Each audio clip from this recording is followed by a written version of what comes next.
Pertemuan Presiden Joko Widodo dengan sejumlah ketua umum partai politik koalisi pendukung Prabowo Gibran menuai polemik. Netralitas Presiden sebagai kepala negara disorot karena dinilai makin menunjukkan arah dukungan. Jumat malam Presiden Jokowi bertemu dengan Capres nomor urut 2 Prabowo Subianto di restoran Menteng, Jakarta Pusat. Kemudian Sabtu pagi, Jokowi bertemu dengan Ketua Umum Partai Golkar Erlangga Hartarto. Dan minggu siangnya, Jokowi makan siang dengan Ketua Umum PAN Zulkifli Hasan. Menurut Jokowi, pertemuan itu membahas tentang pemerintahan hingga Pilpres. Saat disinggung tentang netralitas, Presiden menegaskan pertemuannya dilakukan pada saat libur dan malam hari. Makan malam, makan siang, makan pagi sarapan. Tapi Pak, ada dugaan Bapak tidak netral karena kan ketemunya sama koalisi dari Paslon 2, Pak. Oh, ketemu malam hari, ketemu hari libur kan. Dan makan juga. Terima kasih Pak. Pak terkait dengan Bahas pemerintahan ada, bahas Pilpres juga ada.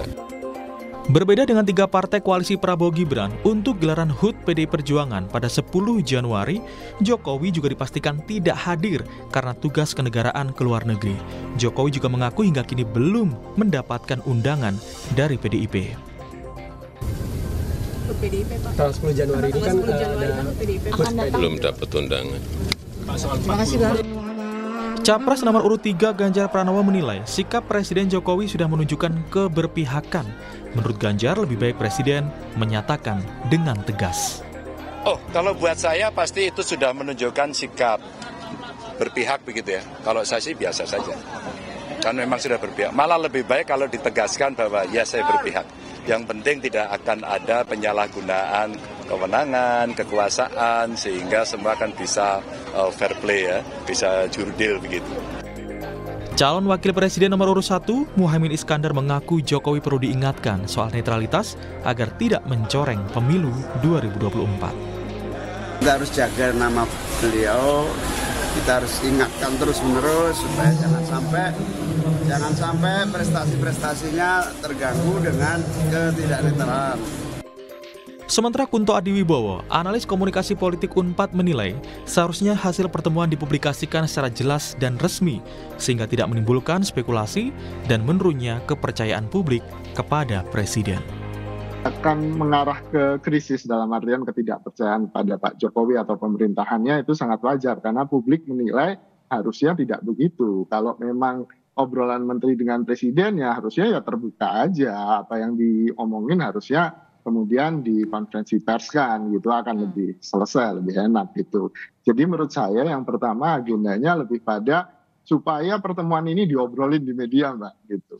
Itu yang pertama. Jadi sengaja begitu ya? Sengaja betul, supaya betul. Ini sengaja dipublikasikan, sengaja di ruang terbuka bukan di istana begitu supaya ditafsirkan sebagai dukungan. Iya, bisa ditafsirkan sebagai dukungan atau segala macam spekulasi ini akhirnya muncul di media kan, dan akhirnya Pak Prabowo dapat airtime istilahnya.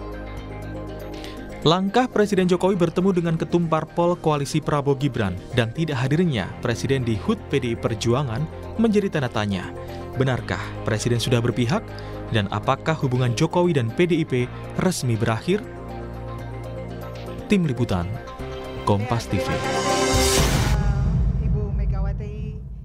Ya, di tengah sorotan netralitas di Pilpres 2024, Presiden Joko Widodo makan bareng bersama dengan calon presiden nomor urut 02 Prabowo Subianto. Setelah itu juga ada makan bareng dengan 2 ketua umum partai pengusung Prabowo Gibran secara terpisah. Tidak hanya itu, Presiden juga dipastikan tidak hadir di hari ulang tahun PDI Perjuangan. Lalu benarkah ini semakin memperjelas arah dukungan Jokowi di Pilpres 2024 serta hubungan antara PDIP dan Joko Widodo bisa dikatakan berakhir? Pagi ini kita akan bahas dengan sejumlah narasumber, diantaranya ada juru bicara TPN Ganjar Mahfud yang juga politisi PDI Perjuangan, ada Bang Andreas Hugo Parera. Selamat pagi Bang Andreas. Selamat pagi Adisti. Ada juga anggota Dewan Pembina Partai Gerindra yang juga sekaligus juru bicara TKN Prabowo Gibran, Bang Andre Rosiade. Selamat pagi, Assalamualaikum Bang Andre. Waalaikumsalam warahmatullahi wabarakatuh. Selamat pagi Adisti, selamat pagi senior saya Bang Andreas dan juga itu pengamat politik paling top tuh adik saya. Ya betul sekali, dan juga ada Direktur Eksekutif Parameter Politik Indonesia, sudah ada Mas Adi Prayitno yang sudah bergabung di pagi hari ini di studio. Saya langsung ke Bang Andreas dulu. Bang Andreas, ini kita melihat sebelum debat kemarin, Presiden Joko Widodo ini tiba-tiba kemudian bertemu dengan Capres 02 Prabowo Subianto dan juga Ketua Umum dari Partai Pengusung Prabowo Gibran. Tanggapan dari PDI Perjuangan sendiri? Ya, Adisti, apakah pertemuan itu tiba-tiba atau direncanakan? Ya, saya kira setiap agenda presiden itu kan pasti ada di dalam perencanaan, baik yang formal maupun yang informal, pasti tiap hari itu disusun agenda yang terukur gitu, terencana gitu. Oleh karena itu ya pertemuan tersebut ya meskipun pertemuan di luar di luar istana atau di luar jam kerja, tetap ya yang namanya pertemuan presiden, apalagi itu dengan para menterinya yang juga adalah ketua partai politik atau pimpinan dari calon presiden atau tim dari calon presiden. Sekarang di dalam situasi seperti sekarang ini yang kita menuju pada kontestasi pilpres, pileg juga, tentu akan menimbulkan pertanyaan dan penafsiran gitu, dan itu adalah hal yang wajar karena bagaimanapun ya kita semua bangsa ini mengharapkan bahwa di sini baik presiden maupun aparatur negara itu netral di dalam proses pemilihan umum ini, karena rejim pemilihan umum ini diatur oleh yang namanya kita serahkan kepada Komisi Pemilihan Umum, ada pelaksana, ada pengawas yang mengatur rejim pemilihan umum ini gitu. Sehingga kalau itu menjadi sorotan dan perhatian masyarakat, tentu itu adalah hal yang wajar. Bang Andreas, tapi merasa khawatir tidak PDI Perjuangan kalau bisa dikatakan ini semakin jelas terlihat begitu ya, sudah lagi bukan simbol-simbol begitu, soal keberpihakan Presiden Joko Widodo terhadap 02? Ya, dari secara material saya kira apa yang sudah dilakukan oleh Presiden Jokowi dengan secara terbuka pula, misalnya ada iklan politik yang menyampaikan bahwa memilih salah satu partai, itu kan jelas gitu bahwa presiden mengajak orang untuk memilih salah satu partai.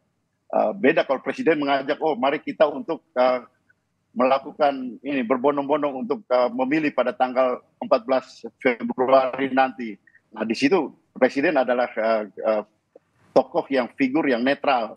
Tapi kalau presiden mengajak memilih salah satu partai, itu kan udah jelas gitu bahwa presiden mempunyai sikap tertentu gitu. Juga pertemuan-pertemuan simbolik seperti ini kan juga bisa ditafsirkan seperti itu meskipun tidak dikatakan gitu. Nah, ada yang dikatakan dan ada yang tidak dikatakan gitu.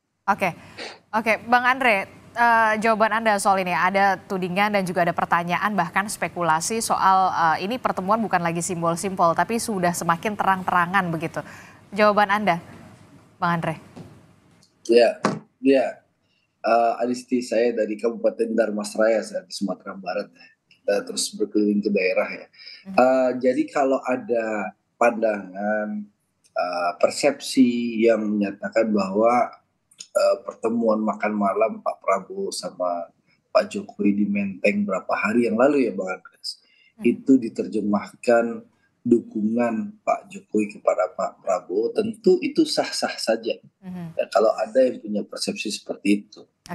Dan bagaimanapun juga bahwasannya Pak Jokowi dan juga mayoritas rakyat Indonesia berharap bahwa 10 tahun keberhasilan Pak Jokowi memimpin Indonesia ini tentu harus dilanjutkan. Saya rasa dalam hati kecil Pak Jokowi berharap itu bisa dilanjutkan. Dan juga mayoritas rakyat Indonesia juga berharap keberhasilan dan fondasi yang sudah diletakkan oleh Pak Jokowi ini, ya bagaimana bangsa ini maju sekarang dan kita tinggal mempersiapkan lepas landas, itu bisa dilanjutkan. Bukan hanya harapan Pak Jokowi, tapi harapan mayoritas rakyat. Dan disinilah figur Pak Prabowo yang diharapkan bisa melanjutkan keberhasilan maupun fondasi yang sudah diletakkan oleh Pak Jokowi. Jadi kalau ada persepsi publik bahwa itu anggapan bahwa Pak Jokowi mendukung Pak Prabowo, saya rasa sah-sah saja. persepsi seperti itu. Karena memang sekali lagi Pak Prabowo pertama menteri terbaiknya Pak Jokowi, apapun lembaga surveinya, termasuk Litbang Kompas menyatakan, dan juga Adi Praitno juga sebagai poster dan pengamat politik menyatakan Pak Prabowo adalah menteri terbaiknya Pak Jokowi. Ya. Oke, tapi kan pertemuan itu tidak hanya bertemu dengan Pak Prabowo saja. Setelahnya kemudian bertemu dengan Pak Erlangga, kemudian ini runtutannya Pak Erlangga, terus kemudian juga Pak Zulhas. Ini kalau bisa dikatakan semakin terang untuk keberpihakan? Anda jawabnya? Ya, kalau dengan Pak Jokowi tentu silaturahim terus dengan berbagai kelompok dan juga tokoh ya. Ya kalau saya mungkin melihat dalam persepsi Pak Prabowo bertemu dengan Pak Jokowi. Nah kalau Pak Jokowi bertemu dengan partai-partai politik seperti Pak Erlangga, Pak Zulhas, menurut saya sah-sah saja dalam konteks beliau bersilaturahim dengan seluruh kekuatan politik yang ada.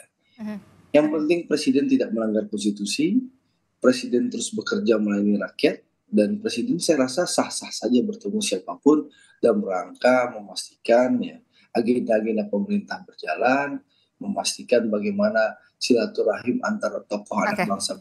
Saya rasa sah-sah saja. Oke, Mas Adi.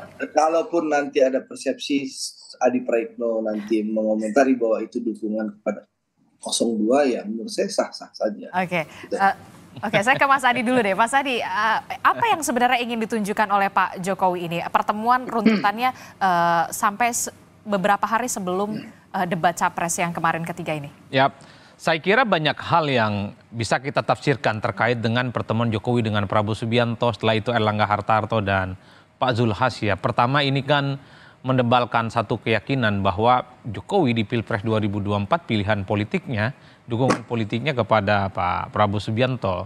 Dan saya kira perdebatan ini sudah harus selesai ya, karena memang ketika Gibran direstui untuk menjadi pendamping Prabowo, itu automatically arah politik Jokowi itu sudah definitif kemana arahnya. Itu yang pertama. Yang kedua, sepertinya Pak Jokowi itu mencoba untuk mengamputasi supaya tak ada lagi pihak-pihak yang mengaitkan bahwa Jokowi juga mendukung yang lain. Karena kalau kita melihat belakangan ini sejumlah pendukung Pak Ganjar misalnya mulai mengidentifikasi kembali bahwa Pak Jokowi style politiknya, selera politiknya, gaya politiknya mirip-mirip dengan Ganjar Pak Pranowo. Sepertinya dua hal ini yang paling tegas ingin disampaikan dalam pertemuan khususnya dengan Prabowo Subianto. Tapi bagi PDIP, kalau saya mendengar dari pernyataannya Bang Hugo Praera, sudah nggak peduli gitu ya dengan Pak Jokowi. Mau Pak Jokowi ke nomor 2, ke nomor 1, mau kemanapun, sudah mereka nggak urus lah kira-kira begitu. Karena yang diurus oleh Bang Hugo ini bagaimana ya PDIP menang dan kemudian terus mendukung Pak Ganjar dan Pak Mahfud.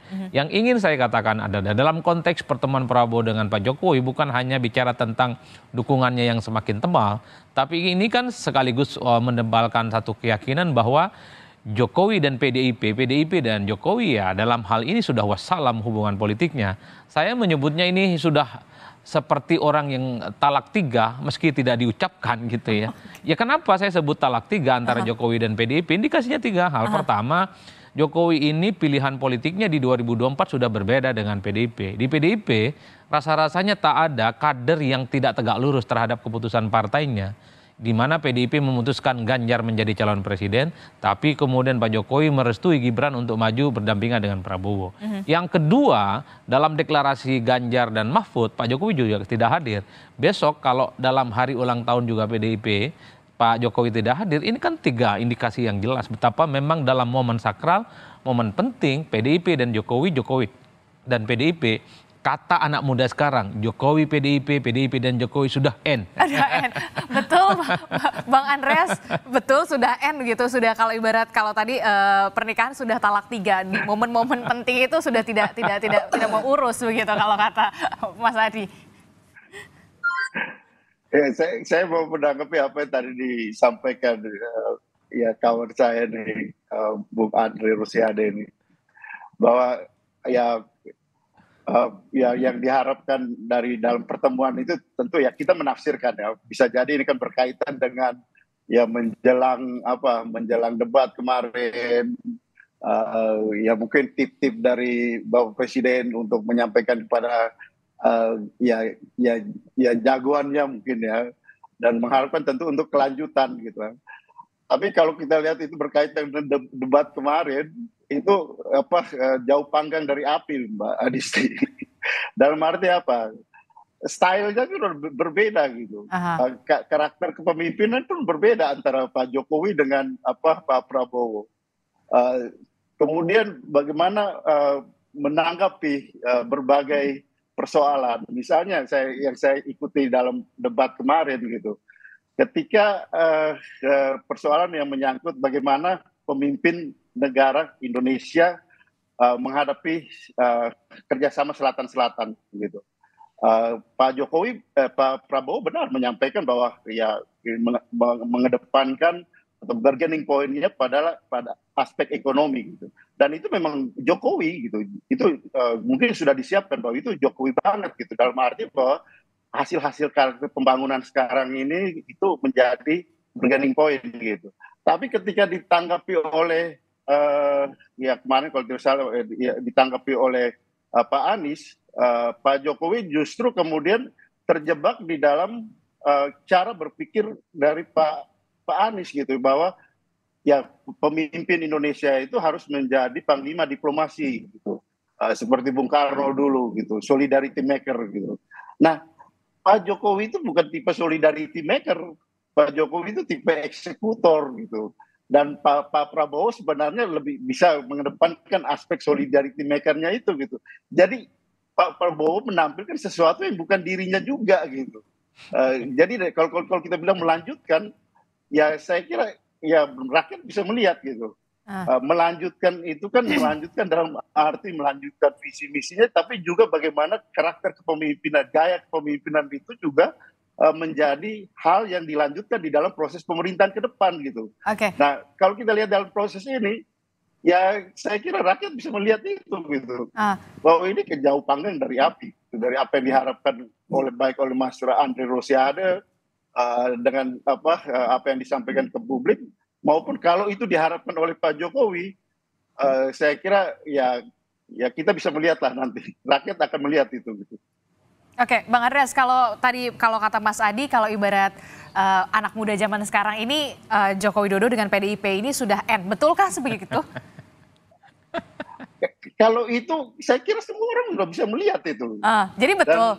Dan kami fokus pada urusan bagaimana memenangkan Pak Ganjar dan Pak Mahfud untuk pilpres ini. Soal-soal yang lain itu buat kami ya itu ya silakan publik menilai itu. Pak Jokowi sendiri sudah secara tegas, secara terbuka menyampaikan bahwa ya di dalam kampanye yang tadi saya katakan kampanye politik ya mengajak orang untuk mendukung salah satu partai gitu. Dan itu terbuka beliau sampaikan. Yang kita butuhkan adalah sebagai presiden yang mempunyai kekuasaan itu tidak menggunakan tidak intervensi dan tidak menggunakan kekuasaan itu untuk berpihak dan ya mendukung salah satu kontestan di dalam pilpres ini maupun partai politik, karena di situ presiden sebagai presiden harus netral. Oke, kalau untuk PDI Perjuangan sendiri kan sebentar lagi mau berulang tahun. Jadi betul kemarin Pak Jokowi bilang katanya belum terima undangan. Diundang atau tidak sebenarnya, Bang Andreas? Memang PDI Perjuangan kita merayakan HUT kali ini karena memang di dalam situasi menjelang pileg maupun pilpres ini, ya kami semua ditugaskan untuk turun ke daerah masing-masing, daerah pemilihan, kemudian berkumpul bergabung dengan masyarakat di bawah untuk merayakan hari ulang tahun PDI Perjuangan, dan Ibu Ketua Umum akan menyampaikan pidatonya dari Jakarta gitu, dan kami mengikuti dari daerah-daerah. Tapi kan biasanya kalau dari tahun ke tahun itu selalu Pak Jokowi ada di momentum-momentum penting ini. Berarti diundang atau tidak sebenarnya? Karena tidak merayakan itu dalam arti bahwa kan selama ini kan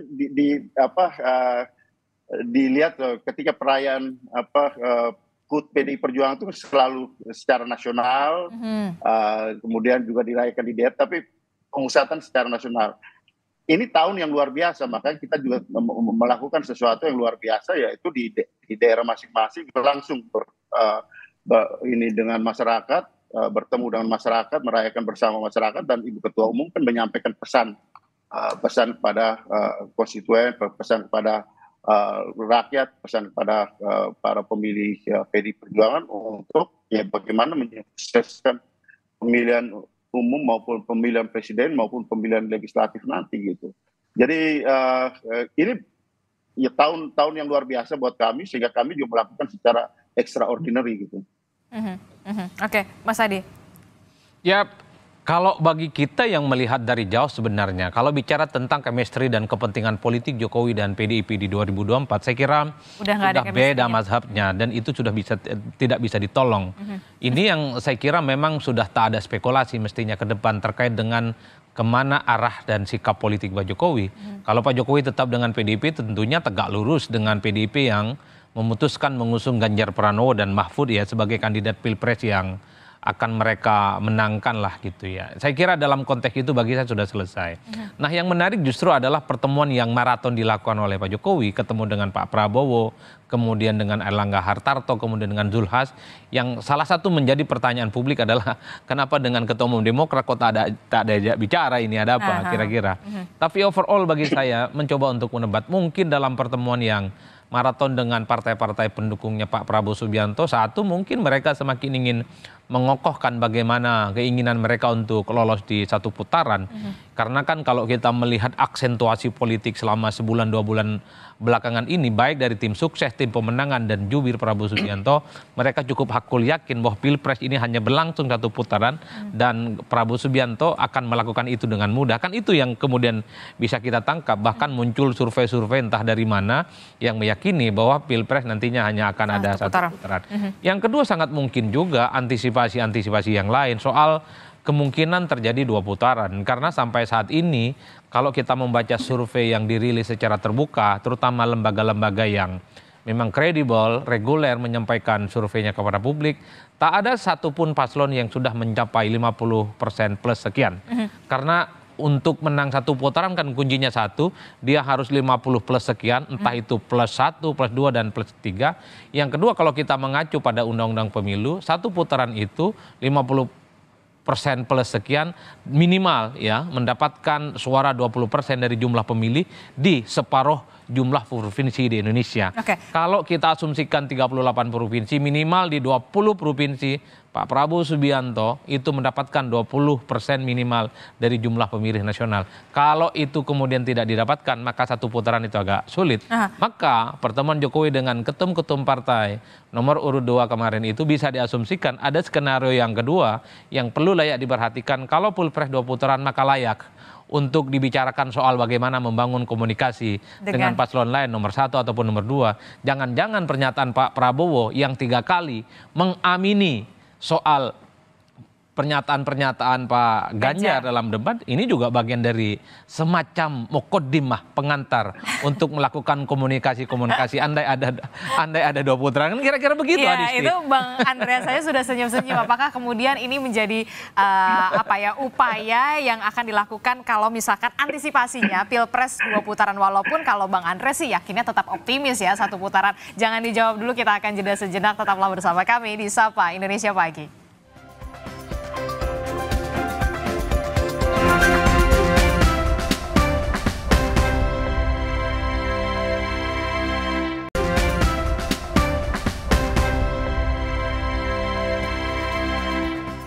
Terima kasih Anda masih bersama kami di Sapa Indonesia Pagi. Saudara masih membahas soal bagaimana membaca bisa dikatakan apakah kemudian Presiden Joko Widodo ini keberpihakan terhadap salah satu paslon setelah adanya pertemuan dengan Pak Prabowo, kemudian ada Pak Erlangga dan juga Pak Zulhas. Nah tadi sebelum jeda, Mas Adi juga mengatakan soal menyinggung soal 1 putaran dan juga 2 putaran. Apakah kemudian upaya yang dilakukan oleh Presiden Joko Widodo ini kemudian bisa meningkatkan elektabilitas dari pasangan 02 setelah kemudian kemarin kita lihat debat ketiga di calon presiden. Nah kalau Bang Andre sendiri seperti apa? Kalau Mas Adi bilang katanya ini membuka peluang kemudian Pilpres ini 2 putaran, Bang Andre.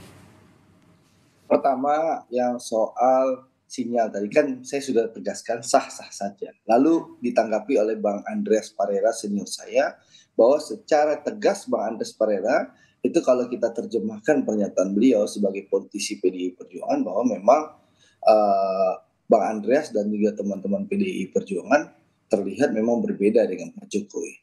Jadi saya rasakan terjemahan diskusi kita hari ini jelas bahwa terlihat memang PDI Perjuangan sesuai yang kita tangkap dari pernyataan Bang Andreas bukan lagi bersama Pak Jokowi. Itu yang saya tangkap dari pernyataan Bang Andreas. Dan Mas Adi juga sudah menyampaikan hal itu.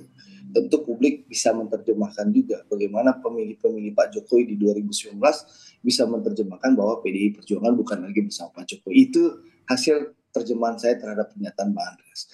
Yang kedua adalah soal netralitas. Saya merasakan, saya ini bukan hanya jubir TKN ya, Anisti, tapi saya ini ketua TKD Pak Prabowo dan Mas Gibran di Sumatera Barat. Saya ini berada posisi di Kabupaten Darmasraya. Ya, saya berkeliling Sumatera Barat dari kampung ke kampung, dari jorong ke jorong, dari nagari ke nagari untuk menemui masyarakat. Itu merasakan betul bahwa memang saat ini ya, pemilu ini memang betul-betul berjalan netral sekali. Kita bisa merasakan bagaimana aparat, kepolisian, TNI, Polri, dan semua institusi negara itu betul-betul menjaga jarak, menjaga jarak dengan seluruh kandidat dan benar-benar bersikap netral. Itu yang saya rasakan sendiri di Sumatera Barat. Dan ini kita patut syukuri bahwa isu-isu fitnah dan hoax yang menyebutkan bahwa pemerintah tidak netral itu benar-benar terasakan di lapangan. Masyarakat benar-benar merasakan bahwa Pak Jokowi meskipun mungkin saja ditangkap oleh mayoritas masyarakat memberikan sinyal dukungan terhadap Pak Prabowo, tapi Pak Jokowi sebagai presiden, beliau menunjukkan sikap negarawan yang tidak berpihak dengan satu sama lain dengan menggunakan instrumen negara. Lalu yang ketiga soal pemilu, apakah nanti Pilpres ini berjalan 1 putaran atau 2 putaran? Kami dari kubu TKN Pak Prabowo dan Mas Gibran tentu berharap, termasuk juga mayoritas masyarakat berharap Pilpres ini berjalan dengan 1 putaran. Lalu caranya seperti apa? Caranya contoh saya. Saya kemarin hari Minggu masih nonton debat langsung di Istora Senayan. Senin pagi saya sudah sampai di Sumatera Barat, 5 jam dari Kota Padang, dari bandara sudah sampai ke Kabupaten Darmasraya. Dari tadi kemarin siang sampai tengah malam saya berkeliling.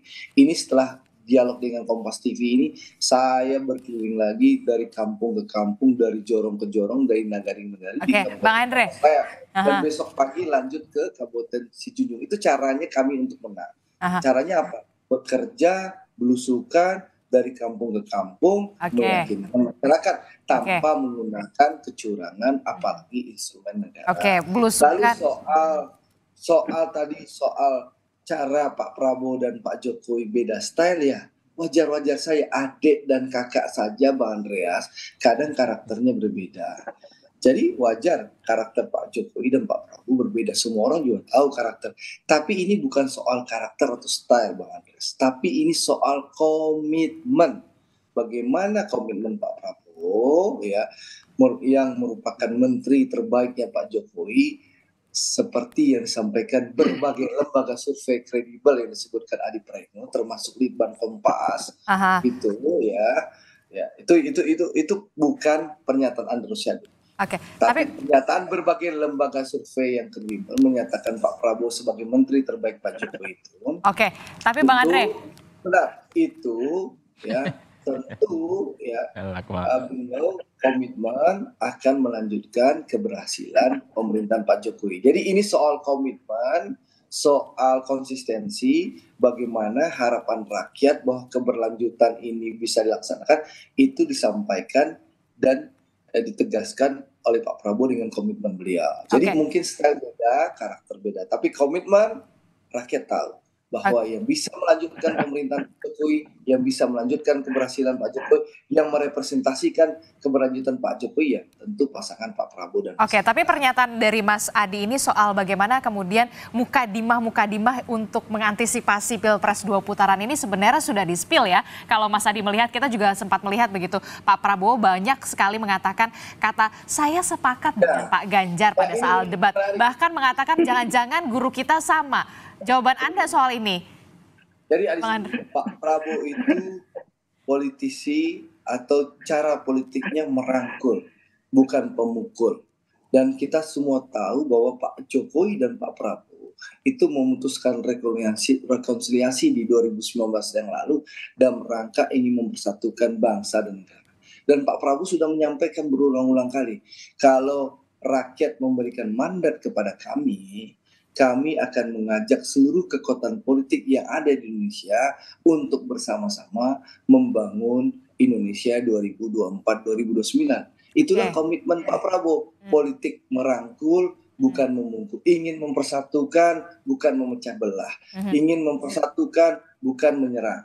Nah, sehingga tentu Pak Prabowo itu figur yang negarawan, objektif, dan juga patriot. Kalau memang merasa sama, ya kebijakannya ya tentu beliau sampaikan secara terbuka. Beliau bukan pemimpin yang hipokrit, munafik. Beliau apa adanya, bukan bermain dengan retorika dan kata-kata janji-janji manis itu. Karena kadang rakyat gampang tertipu dengan janji-janji manis yang indah dalam debat kampanye, tapi faktanya setelah berkuasa ternyata janji-janji manis itu jauh api dari panggang. Oke. Nih, Bang Andreas udah mau menanggapi nih, udah nggak sabar nampaknya Bang Andreas. Justru itu Adisti, itu yang saya mau sampaikan. Silakan Bang Andreas. Jadi kan di sini kan di debat ini kan kelihatan gitu mana murid yang asli dan murid yang klaim, dan itu diakui sendiri oleh Pak Prabowo kan di situ kan, dan rakyat pun bisa melihat gitu bahwa di dalam debat itu kan biasanya muncul originalitas daripada ya calon pemimpin yang akan melanjutkan kepemimpinan yang sebelumnya gitu. Di situ ya Pak Prabowo sendiri mengakui gitu. Jadi ya saya kira rakyat bisa melihat lah bahwa apa yang disampaikan oleh Mas Ganjar di dalam proses debat kemarin itu menunjukkan bagaimana dia seorang pemimpin yang mempunyai visi di dalam perencanaan pembangunan ini seperti apa yang sudah dilakukan oleh Pak Jokowi, dan akan melanjutkan itu gitu, dan itu diaminin oleh Pak Prabowo gitu, dengan Prabowo menyetujui apa yang disampaikan oleh Mas Ganjar gitu. Dan kemudian yang menyerang Mas Anies kemarin itu kan mulai dari Pak Prabowo gitu, sehingga kalau kita bilang di dalam debat kemarin itu dengan mengatakan bahwa Mas Anies omon-omon itu kan adalah upaya yang ya sebenarnya ya tidak ada argumentasi lagi yang bisa disampaikan, sehingga ya menyampaikan itu dengan dengan hal yang sifatnya lebih personal gitu. Jadi kembali pada apa yang kita diskusikan ini berkaitan dengan kelanjutan itu, kelihatan di sini yang klaim dan yang original itu kan di mana gitu, yang mana yang kelihatan dari proses debat kemarin itu. Dan di sini tapi sudah menampilkan kayaknya mukadimah nih, kalau katanya Mas Adi gitu kan, sudah ada di spill saya sepakat nih dengan Pak Ganjar, jangan-jangan guru kita sama. Anda melihat sudah ada membuka hati begitu untuk mengantisipasi Pilpres 2 putaran untuk kemudian bisa merangkul PDI Perjuangan? Bang Andreas. Kalau dari artinya secara kepartean dan komunikasi kan kita biasa melakukan komunikasi dengan lintas partai, dengan teman-teman, dengan Mas Andre Rosiade ini kan kita tetap dalam komunikasi yang baik. Jadi ya, tapi ya sekarang kita lihat bagaimana kita fokus di dalam pileg maupun pilpres di tanggal 14 Februari ini dulu gitu. Jadi bahwa selama ini yang menyampaikan satu putaran itu kan harapan dari semua partai atau semua kandidat itu di sini. dan partai yang mendukung kandidat-kandidat di setiap di dalam pilpres ini gitu.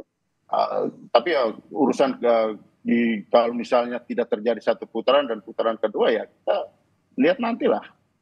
Masih lihat nanti ya, kalau kata Bang Andreas nanti kita lihat nanti saja dulu. Yang penting lihat dulu nih yang putaran pertamanya dulu seperti apa.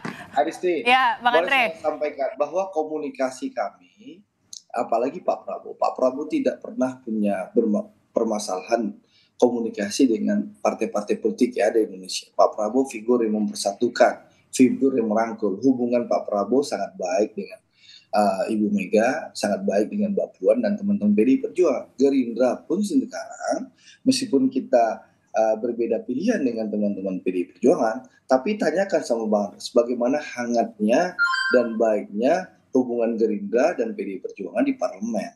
Komunikasi terus berjalan, Aristi. Jadi karena kita punya keyakinan bahwa membangun bangsa ini harus dilakukan secara bersama-sama dengan semangat gotong royong. Itulah komitmen Pak Prabowo. Nah, soal tadi Mbak Andreas, saya agak agak tersenyum mendengarkan Mbak Andreas. Di satu sisi tadi menyatakan bahwa PDI tidak lagi bersama Pak Jokowi, sudah menjaga jarak dengan Pak Jokowi. Tapi satu sisi tadi bilang bahwa Mas Ganjar adalah murid sebenarnya Pak Jokowi. Jadi kadang kalau itu Pak sebentar, kalau itu nature-nya memang begitu. Pagi apa? Nature daripada proses politik selama itu kan menunjukkan seperti itu, Mas Andre. Sore kedelai, jadi kurang konsisten. Nah, disitulah rakyat bisa karena yang satu klaim, yang satu kelihatan asli kan itu muncul di dalam debat kemarin. Siapa yang ini terlihat oleh rakyat. Sebenarnya siapa yang benar-benar punya komitmen akan melanjutkan pemerintahan Pak Jokowi, akan melanjutkan keberhasilan Pak Jokowi, akan melanjutkan fondasi yang telah diletakkan Pak Jokowi. Ini soal komitmen, bukan hanya soal gaya dan komitmen tuh bisa diomongin gitu. Tapi orang bisa ngomong saya komit, orang bisa mengklaim saya komit. Tapi kan kelihatan nature-nya itu kan kelihatan dari bagaimana dia berperilaku, bagaimana dia mensikapi setiap pembicaraan. Itu kelihatan gitu, dan dari kelihatan ini kan rakyat bisa menilai gitu. Oke, baik Bang Andreas, Bang Andre. Bentar, saya tanggapi. Selama 4 tahun Pak Prabowo membantu Pak Jokowi dalam Mas Ganjar 10 tahun 2024. Oke, baik. Tampaknya Mas Adi kayaknya Bang Andre sama Bang Andreas masih saling klaim ini soal Joko Widodo ya. Bang Andreas, saya kasih waktu juga dong ke Mas Adi. Mas Adi, apa yang Anda baca ini kalau misalkan nantinya Pilpres 2 putaran, benarkah kemudian ini nanti akan ada islah atau seperti apa? Ya, kita berandai-andai tentu saja kalau kita membaca statement-statement, bahkan mungkin dari pernyataan Pak Prabowo yang beberapa kali mengamini pernyataan Ganjar dalam debat kemarin. Rasa-rasanya memang paslon nomor 2 ini lebih nyaman kalau yang lolos di putaran kedua itu adalah pasangannya Amin ya. Karena mungkin ada asumsi bahwa basis pendukungnya Pak Ganjar dan Pak Mahfud itu lebih mungkin bisa diajak bekerja sama dan lebih gampang untuk diajak berkonsolidasi. Itu mungkin saja bisa ditafsirkan. Tapi kalau kita membaca per hari ini nomor 1 ataupun nomor 3, ini tingkat kemungkinan untuk lolos di putaran kedua sangat mungkin, Adisti. Di sisa waktu kurang lebih sekitar 34 hari, apapun bisa terjadi di kemudian hari. Justru saya membaca Bang Andre ini agak sedikit dalam tanda kutip bebannya agak besar. Target untuk menang 1 putaran hilalnya belum kelihatan secara signifikan. Butuh kerja keras agak sedikit signifikan. Ibarat orang main bola, ini Barcelona melawan Atletico Madrid lah kira-kira begitu yang selalu merata di atas angin. Tapi ingat kalau Barcelona kalau sudah masuk menit 70-80 itu belum mencetak gol, kemungkinan kalau dia tidak seri dia kalah. Ini yang sepertinya sedang dirawat betul stamina politiknya. Oleh karena itu pertemuan-pertemuan antara Pak Presiden dengan sejumlah ketua umum partai pendukungnya itu tentu all in yang dibicarakan tentang persiapan debat, tentang bagaimana kemungkinan Pak Jokowi yang keluar negeri membaca konsolidasi dan merangkul semua pihak-pihak untuk menargetkan 1 putaran, karena konon Pak Jokowi kan mau keluar negeri pas di saat PDIP sedang ulang tahun. Tentu Pak Jokowi kan ingin memastikan bahwa konsolidasi, kemudian bagaimana prospek kemenangan paslon Prabowo dan Gibran ini tetap solid dan terjaga dengan baik. Atau mungkin juga bicara tentang kemungkinan-kemungkinan apa yang akan terjadi di kemudian hari. Karena Pilpres kita ini kan seperti panggung teater, tak bisa ditafsirkan secara tunggal dan semua bisa mungkin kalau di politik. Apapun bisa terjadi. Kan cuman satu yang tak mungkin dalam politik, menghidupkan kembali orang yang sudah meninggal. Itu dia. Kemudian apakah kemudian nanti di akhir-akhir injury time peluang antara bisa dikatakan kubunya Bang Andreas dan juga Bang Andre ini akan kemudian bersatu di Pilpres putaran kedua. Anda membacanya peluangnya akan seperti apa? Kalau ke pasangan 01 kan agak berat begitu ya, kalau bisa dikatakan. Ya entahlah sebenarnya, kalau politik itu kan pasti based on untung dan rugi ya. Bukan lagi berbasiskan emosional, tapi rasa-rasanya kalaupun toh misalnya tak lolos dalam putaran kedua, teman-teman PDIP ini kan dalam tanda kutip ya, sakit hatinya ke Pak Jokowi ini agak susah untuk disembunyikan gitu ya. Karena memang kebersamaan mereka yang kurang lebih sekitar 22 atau 23 tahun harus berakhir pisah jalan di 2024. Suatu hal yang mungkin agak sulit untuk diterima. Tapi kita yang melihat dari jauh bukan tidak mungkin bahwa ini semuanya bisa selesai, bisa terbuka komunikasi karena begitu banyak variabel yang bisa dipertemukan. Yang saya kira dalam politik kita kan tidak bisa dibaca hitam putih, semuanya serba cair dan apapun serba mungkin. Sebagaimana kita juga dulu tidak pernah bisa membayangkan Pak Jokowi dan Pak Prabowo bisa berkoalisi, sebagaimana kita juga tidak pernah bisa membayangkan antara PKS dan PKB, ini akhirnya kelompok bersatu. Sarungan dengan kelompok cingkrang juga bisa bersatu, dan seterusnya. Tapi kalau membaca per hari ini, rasa-rasanya agak sulit. Tapi itu tadi, bahwa politik kita selalu membuka ruang negosiasi-negosiasi yang paling memungkinkan, sehingga sakit hati, sehingga friksi, sehingga perpecahan itu masih paling mungkin disatukan dalam satu kepentingan politik bersama, yaitu politik, yaitu kekuasaan. Itulah yang terjadi, yang disebut dengan politik gotong royong di Indonesia. Oke, politik gotong royong. Terakhir, Bang Andreas, apa yang ingin Anda sampaikan? Dengan adanya peluang nanti bisa saja di injury time ini akan terjadi. Ya, yang pertama kita fokus di dalam proses menuju tanggal 14 Februari ini, baik di Pileg, karena bagaimanapun di Pileg itu pertarungan ya antar partai gitu. Kemudian juga di Pilpres adalah memenangkan Pak Ganjar dan Pak Mahfud. Itu fokus utama kami gitu. Bahwa yang lain-lainnya ya semua pembicaraan baik di antar elit ya itu wilayahnya. Dan yang kedua adalah bagaimana menjaga supaya pemilu ini berlangsung dengan aman, damai, dan juga ya langsung umum, bebas, rahasia, jujur dan adil. Itu yang paling penting. Sehingga pemilu yang begini ya menjadi pilar dari demokrasi ini dengan biaya yang begitu mahal, baik ongkos politik secara finansial maupun biaya sosialnya yang tinggi, ini menghasilkan pemimpin yang ya sesuai dengan apa yang diharapkan oleh rakyat. Dan kami yakin di situ Pak Ganjar dan Pak Mahfud adalah pilihan yang terbaik. Bang Andre.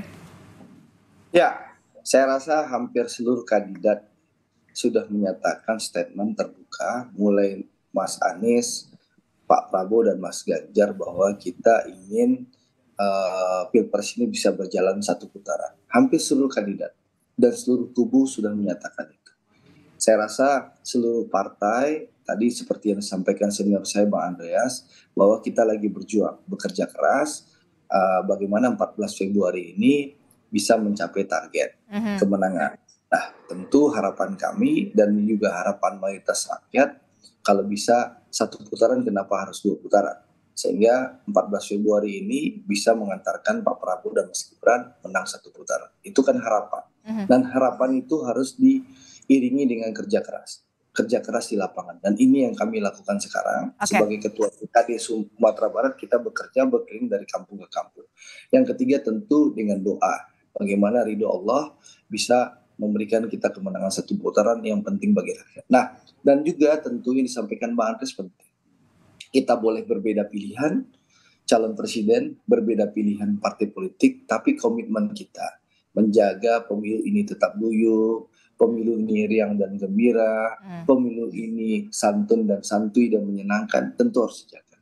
Dan dijaga itu bukan hanya oleh tim sukses dan partai-partai politik, tapi juga harus dijaga oleh kandidat-kandidat yang bertarung. Karena sekali lagi, kita harus tetap menjaga kerukunan dan kebersamaan kita sebagai anak bangsa. Jangan sampai untuk mendapatkan kekuasaan, kita menghalalkan segala cara bahkan melanggar etika, dan memberikan dan menyajikan data-data bohong dan menyampaikan kebohongan dalam debat-debat capres. Itu penting juga. Oke, masih ada debat keempat dan juga kelima ya. Kita akan lihat performa dari yang benar, bukan diberikan kebohongan. Contoh, Harun Ar-Rasyid bukan pendukung Pak Prabowo, tapi di debat pertama Mas Anies menyampaikan saya membawa orang tua pendukung Pak Prabowo. Itu kebohongan terbuka dalam debat pilpres. Lalu ada juga pernyataan Pak Prabowo membeli alutsista dengan dana. Nanti kita akan bahas di dialog dengan tema yang debat lagi ya, Bang Andre ya, karena kita kan lagi membahas ini soal pertemuan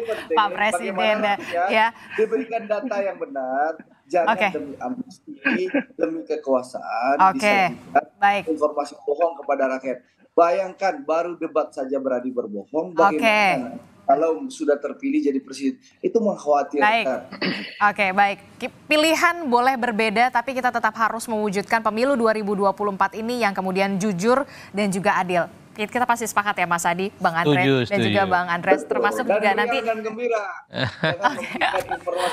Baik, kita nanti akan ngobrol lagi di lain kesempatan. Terima kasih Bang Andreas Hugo Parera, Bang Andre Rosiade, juga Mas Adi Prayitno telah bergabung bersama kami di Kompas TV di Sapa Indonesia Pagi. Sehat-sehat selalu Bapak-Bapak, terima kasih. Assalamualaikum, selamat pagi. Assalamualaikum.